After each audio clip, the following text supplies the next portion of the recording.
Paper 2 பார்க்கலாம்.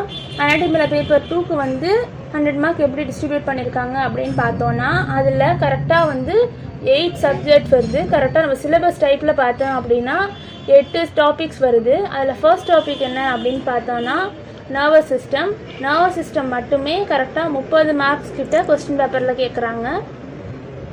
அடுத்த கேட்டகரியில் என்ன இருக்குது அப்படின்னா டைஜஸ்டிவ் சிஸ்டம், அது 20 மார்க்ஸ் கிட்ட வருது. அதுக்கு அடுத்தது என்ன அப்படின்னு பார்த்தோன்னா ஸ்பெஷல் சென்ஸு, அதான் கண்ணு மூக்கு அது மாதிரி ஸ்பென்ஸு, அந்த 5 சென்ஸ், அந்த ஸ்பெஷல் சென்ஸ் எல்லாமே ஒரு 10 மார்க் கிட்ட வருது. அதுக்கு அடுத்தது என்ன அப்படின்னா ரெஸ்பிரேட்டரி சிஸ்டம், அது ஒரு 10 மார்க்ஸ் கிட்ட கேட்குறாங்க. அதுக்கு அடுத்தது கார்டியோவாஸ்குலர் சிஸ்டம், இது ஒரு 10 மார்க்ஸ் கிட்ட வருது. அதுக்கு அடுத்தது 5 மார்க்ஸுக்கு வந்து 2 டாபிக்ஸ் இருக்குது. அதுக்கு வந்து ஒன்று வந்து எண்டோக்ரைனாலஜி, ஸோ எண்டோக்ரைன் ஃபுல்லாக எல்லா அந்த சிஸ்டம் எல்லாத்தையுமே ஒரு 5 மார்க்ஸ் கிட்ட கேட்குறாங்க. அதுக்கப்புறம் லிம்ஃபாய்ட் சிஸ்டம் வந்து ஒரு 5 மார்க்ஸ் கிட்ட கேட்குறாங்க. இப்படி ஓவராலாக இந்த சிஸ்டம் எல்லாத்தையும் நம்ம பார்த்தோம் அப்படின்னா 100 மார்க்ஸ் வந்து இதிலே கவர் ஆகிடும்.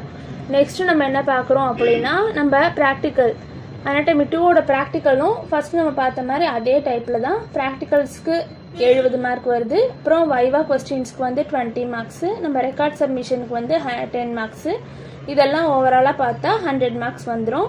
ஸோ அனாட்டமி 2 பேப்பருக்கு ஒரு 100 மார்க்கு, அப்புறம் நம்ம அனாட்டமி 2 ப்ராக்டிக்கலுக்கு வந்து ஒரு 100 மார்க்கு, ரெண்டுத்தையும் கால்குலேட் பண்ணோன்னா 200 மார்க்ஸ் வந்து நம்மளுக்கு வந்துடும்.